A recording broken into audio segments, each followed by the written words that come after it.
Good evening once again. There are new allegations tonight that some Erie County government offices have abused overtime pay, wasting taxpayer money during the COVID-19 crisis. Erie County's fiscal watchdog says that more than $3 million in overtime has been paid now to Erie County employees since the beginning of this pandemic. And now, as 7 Eyewitness News reporter Mychajliw shows us tonight, the comptroller is raising questions about that spending.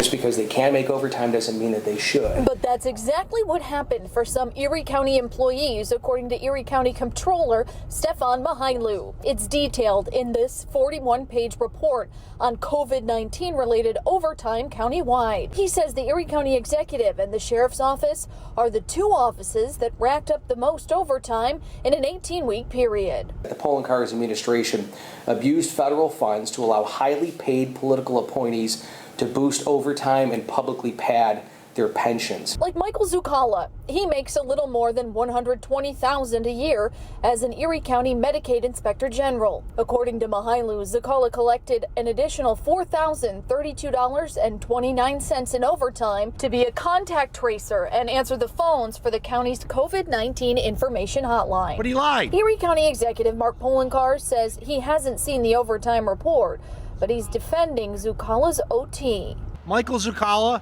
has a salary, which is his salary, but he just doesn't get paid that.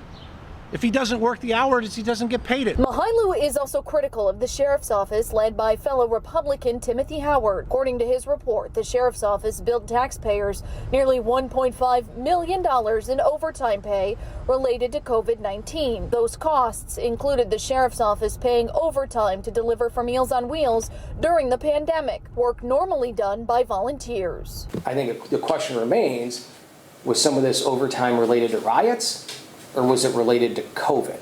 We requested an on-camera interview with Erie County Sheriff Timothy Howard to better explain the overtime expenses. That request was denied. Instead, a spokesman released a statement saying under the legislation and per the Office of Budget, the expenses are allowed under the CARES Act. Ultimately, the Erie County Legislature will decide whether the spending was appropriate, but that decision will have to wait.